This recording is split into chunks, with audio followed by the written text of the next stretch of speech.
The city of Los Angeles in September of 1999 sat under a sky the color of old brass. It was a Tuesday. The temperature on the lot at Warner Brothers Studios in Burbank had reached 104 degrees by 2 in the afternoon, and the asphalt between Stage 12 and Stage 14 had gone soft in the heat. A catering truck idled near the eastern fence. A grip crew was moving cable across the open corridor. Nobody was paying attention to the man sitting alone on an equipment case outside Stage 14, his back to the wall, his cap pulled low over his eyes. He was wearing a plain white t-shirt, faded jeans, and a pair of worn leather boots that had not been chosen for any occasion. He had a paper cup of coffee in one hand. He was not reading.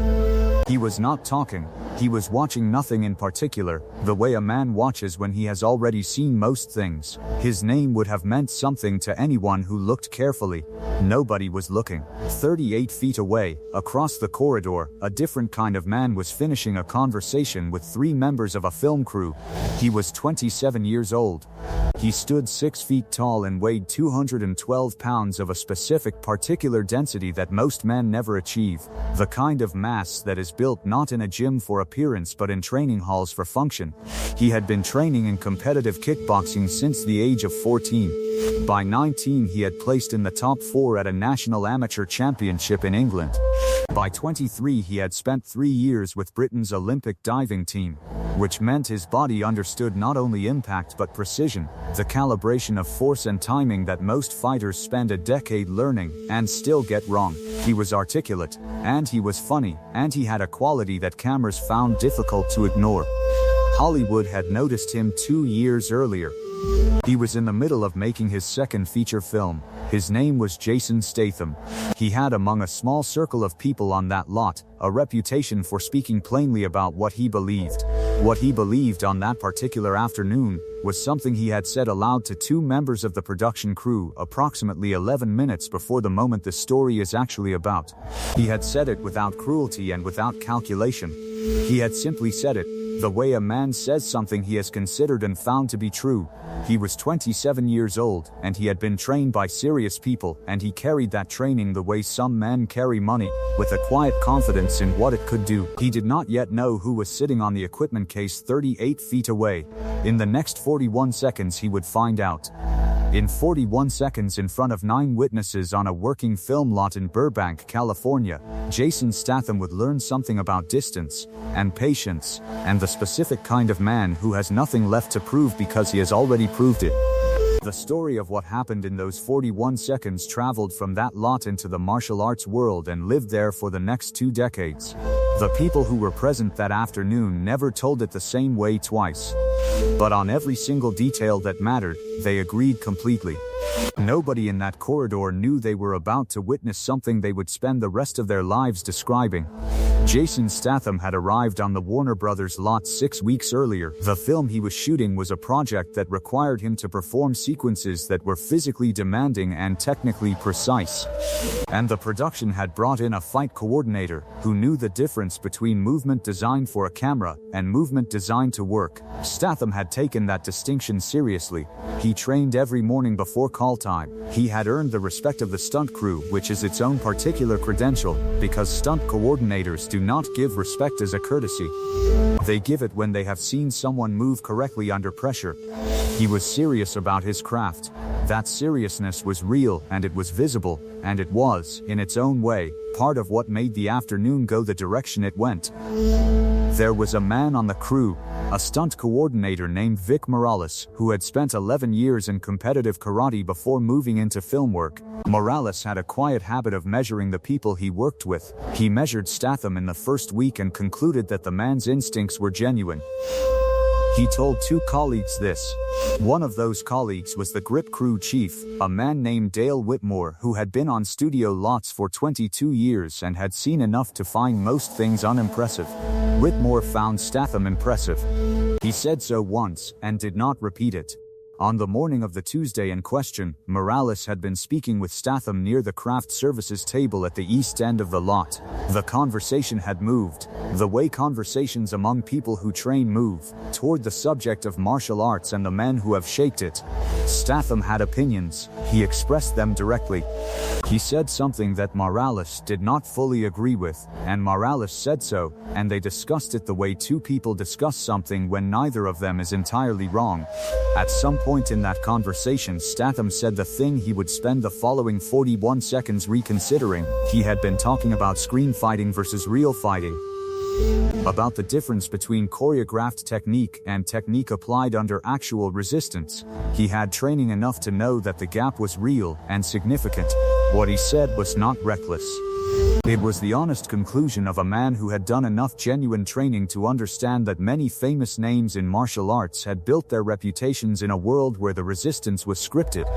He said, with a particular directness that was characteristic of him, that he would like to see what real fighting actually looked like from some of the names that got talked about in those circles. Morales looked at him for a moment without speaking. Then Morales said, quietly, that he might want to step outside. There was something in Morales's voice that Statham registered, but could not immediately interpret. He followed Morales out of the craft services area and into the open corridor between stage 12 and stage 14. Morales walked at a pace that suggested he was not in a hurry and had a destination in mind. He stopped when they reached the equipment cases along the south wall of stage 14. He pointed. The man on the equipment case had not moved. He was still holding the paper cup of coffee. His cap was still pulled low. He looked, in the flat afternoon light, like a man who was resting between tasks. Unremarkable in every visible way. Statham looked at him for a moment. Morales said the name. For a fraction of a second, Statham's expression did not change. Then, it changed. Chuck Norris had begun training in Tang Soo Do in 1958 at the age of 18. While stationed in South Korea with the United States Air Force. He had not done it because he was athletic or because he had any particular gift. He had done it because the base where he was stationed had a class, and he had nothing else to do in the evenings. His first instructor evaluated him after 3 months and told him he had average natural ability and would need to work harder than most. He accepted this without argument and worked harder than most. By 1968, 10 years after that first class on a Korean military base, he was the Professional Karate Association middleweight champion. He held that title for 6 consecutive years. He lost it in 1974 to a fighter named Joe Louis, on a night when Louis was the better man, and Norris accepted the loss the way he had accepted his instructor's early assessment. Without revision of what he intended to do. He had trained under Bruce Lee. He had trained beside Bob Wall and Joe Louis, and a generation of fighters who understood that technique without contact is only half a language. He retired from competition at 36 with a record and a reputation that people in serious martial arts circles spoke about in a specific tone that is distinct from the tone used for celebrity. He was 59 years old when he sat down on that equipment case in Burbank, California. He was in Burbank because he was between a meeting and an afternoon call on a project of his own. He had stopped on the lot to speak with Morales, whom he had known for 11 years, and he had been sitting on that equipment case for 14 minutes, when Morales walked out of the craft services area with a young British actor, who had been saying something worth addressing. Norris had heard from 10 yards away, enough of the conversation to understand its shape. He had not moved. He had taken another sip of his coffee. He had waited, the way a man waits when he is not uncertain about the outcome, and is therefore under no pressure to accelerate it. He had already decided that if the young man wanted to learn something about real fighting, he was welcome to. If you want to find out what happened in those next 41 seconds, and what Jason Statham said when it was over, stay with this story.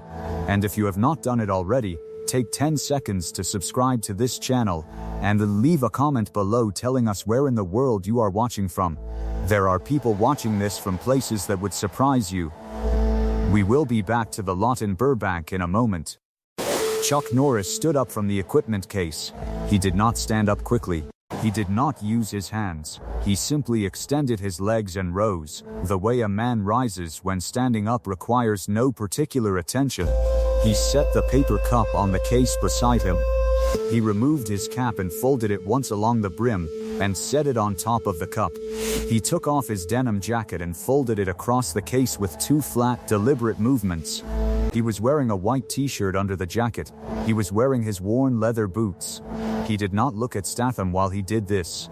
He looked at nothing specific, the way he had been looking at nothing specific for the past 14 minutes. Which was not distraction but the opposite of distraction.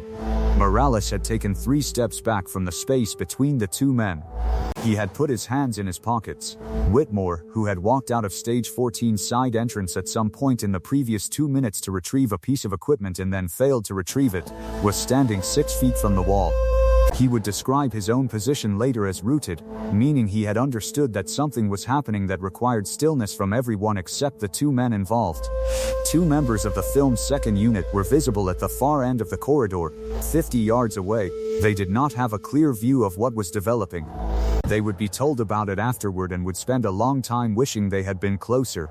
A camera operator named Sandra Reeves was standing near the stage 12 entrance, holding a radio handset she had forgotten to key. She would say later that she had stopped breathing for a period she estimated at approximately 20 seconds, but that may have been longer. She said that the temperature of the air seemed to change when the man in the white t-shirt stood up, which was not a physical reality but which was what she remembered. Chuck Norris turned to face Jason Statham. He did not say anything. He simply stood in the open corridor in his t-shirt and his old boots, with his hands at his sides and his weight slightly forward on the balls of his feet. In the particular posture of a man who has spent 40 years making himself available to whatever happens next. Statham looked at him for a moment. He was 27 years old and he had 212 pounds of genuine training on his frame, and he had, 10 minutes earlier, said something honest about what real fighting looked like. He did not back away. He was not that kind of young man. He took his own jacket off and set it down on the equipment case beside Norris's jacket. A gesture that said, in the language of that space and that moment, that he understood what was being offered and he accepted it. Morales watched this and said nothing. The corridor between stage 12 and stage 14 was 31 feet wide. Statham stood at the north edge of it. Norris stood at the south edge. The distance between them was approximately 18 feet. A fight is not 2 men closing distance. A fight is a conversation about who controls the space between them. And the man who understands that conversation before the other man understands it has already determined the result. Most fighters spend the whole fight trying to close distance. A very small number of fighters spend the whole fight controlling whether distance is closed at all. There is a difference between those 2 things that takes most people 20 years to understand, if they understand it at all. The man in the white t-shirt had understood it at 24 after a particular session with a particular opponent in a particular dojo in Seoul. And he had never stopped thinking about it since. Statham moved first. He was trained, and his movement was not reckless. He came forward with his hands up and his weight under him, covering the 18 feet in a controlled advance that showed the 3 years of kickboxing and the discipline of the dive training, the knowledge of where his body was in space. He covered 12 feet before he threw the first technique. Second one. The kick came from his right leg, a lateral strike aimed at the midsection, thrown at approximately 70% of his available power, because he was not trying to injure anyone and he had enough training to know the difference between a training exchange and something else. It was a good kick. It had genuine snap in it. Morales, who had seen several thousand kicks from several hundred people, would say later that it was a technique he would have been proud to have thrown himself at 27. It landed on nothing. The man in the white t-shirt was no longer where the kick expected him to be. He had moved 4 inches to his left with a weight shift that had no visible preparation, no tell. No alteration in his breathing or his posture before it happened. The kick passed through the space where his ribs had been and found only warm September air. His expression did not change. His hands did not come up.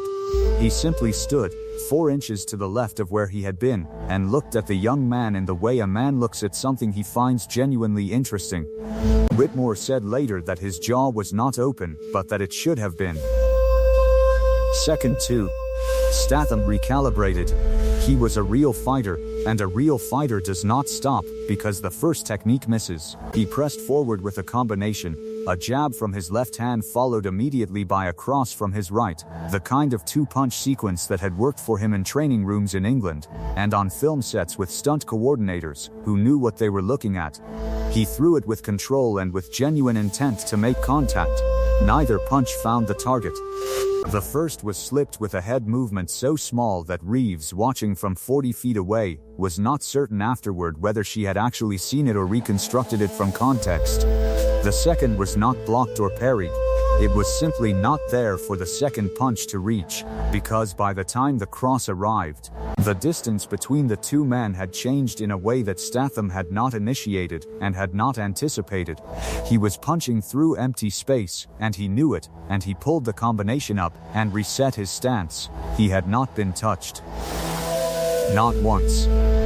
The tournament director for an event Norris had competed in 19 years earlier, a man named George Tanaka, who happened to be on the Warner Brothers lot that afternoon for an entirely different reason, and who had been drawn to the mouth of the corridor by some instinct he could not afterward explain, was standing at the stage 12 entrance beside Reeves. He had seen Norris compete 14 times. He had been watching for 12 seconds. He put both hands flat on the wall beside him, not for support but in the way a man places his hands on a surface when he needs something solid to confirm that what he is seeing is real. He said, quietly to no one in particular, that the old man was not even breathing differently. Second 3. Statham threw a front kick. A technique that in a real exchange is designed to create or reclaim distance. It was technically clean. It was thrown correctly. It was in every formal sense a good technique from a trained fighter. Chuck Norris caught it, not caught in the sense of a dramatic gesture. Caught in the sense that his right hand was in the correct position at the correct moment, and the kick arrived into it with a sound like a hand clapping once on a hard surface. He held the foot for exactly 1 second and a half. 1 second and a half is a very long time to hold a man's foot when that man knows how to move. Statham felt the grip, which was not violent but which was absolute, the kind of grip that communicates in 1 second and a half everything a man needs to know about the 40 years of training that produced it. Norris released the foot. He stepped back to his original distance. He said nothing. Statham set his foot down. He stood in the corridor in the flat afternoon light, and he breathed. He was 27 years old and he had genuine training and a genuine heart, and he was standing in an open corridor in Burbank, California, having understood something in 31 seconds that most people need a career to understand, if they understand it at all. He was standing perfectly still now, not because he had given up but because his body had registered before his mind had registered that the distance between the two of them was entirely, completely, and at every moment the property of the man in the white t-shirt. He took one more breath.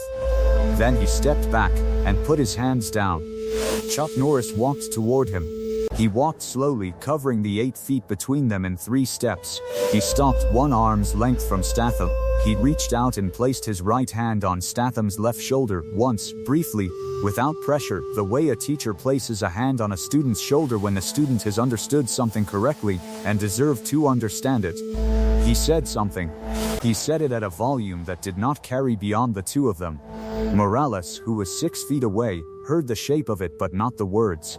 Reeves, 40 feet away, saw the gesture and could read nothing of what was said. Whitmore, the closest to the two men at that moment, standing 4 feet from Norris's left shoulder, heard 4 words. He never repeated them publicly. He told one person, privately, in the year 2014, and that person never repeated them either. What he confirmed when asked was that the 4 words were not a boast. They were not a correction. They were a statement of something plain and useful, the kind of thing that would have been worth hearing at any point in a training life and which, received at age 27 from the specific person who said them, would not be forgotten. Statham stood still for a moment. There is a particular moment in a confrontation when a man must decide who he is going to be with the information he has just received. The decision is not always made publicly and not always made immediately, but it is always made. And the way a man makes it tells the people watching everything they will ever need to know about his character. Jason Statham nodded once. He looked at the man in front of him without deflection and without revision. He said, in a voice that was quiet and clear and that Morales heard completely, something that contained no qualification and no manufactured dignity. He said that he understood. He said that he had been wrong about what he thought he knew, and that he was grateful. Tanaka, at the end of the corridor, lowered his hands from the wall. Morales said nothing for a moment. Then he said, quietly to Whitmore, that in 31 years of being around this, he had not seen a young man do that correctly more than twice. Norris picked up his jacket from the equipment case and put it on. He picked up his cap and put it on his head without folding the brim back. He picked up the paper cup of coffee, which was probably cold by now, and he walked out of the corridor toward the parking structure at the lot's western boundary. He did not tell anyone to remember this. He did not look back. The catering truck was still idling near the eastern fence. The grip crew had resumed moving cable. The asphalt was still soft in the heat. The world outside the corridor had continued without interruption through the previous 41 seconds, indifferent to what had been decided in the space between stage 12 and stage 14, indifferent in the way of a city in September. A sky the color of old brass, a Tuesday that had no reason to know it was anything other than ordinary. Sandra Reeves looked down at the radio handset in her hand. She keyed it. She said something into it. She did not remember afterward what she said. George Tanaka walked away from the stage 12 entrance without speaking to anyone. He drove back to his office in Culver City and sat at his desk for several minutes before he began the work he had gone to the lot to do. He would tell the story for the first time 3 weeks later, to a friend who trained in a dojo in Pasadena. He told it carefully and without embellishment. His friend told 2 people. Those 2 people told others. The story entered the particular circulation that stories among martial artists enter, moving through gyms and competition circuits and the back channels of a community that is small enough to pass things intact. It did not stay intact. It never does. By 2003, versions of the story existed that changed the location, altered the number of seconds, added techniques that were not thrown, and in one version changed the outcome entirely, making it a draw. Morales heard that version in 2006 and corrected it once, in writing, in a private message to the person who had spread it.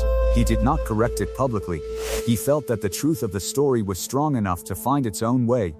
Whitmore did not tell the story at all to anyone for 11 years. When he finally told it, in 2010, to his son who was 16 and had just begun training in judo, he told only the part he had seen with his own eyes, and the 4 words he had heard at the end.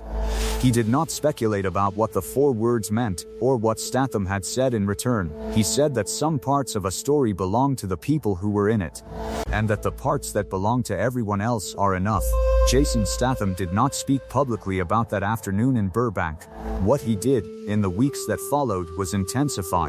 The stunt coordinator on his current production noticed it first. The pace and quality of his morning training sessions increased measurably.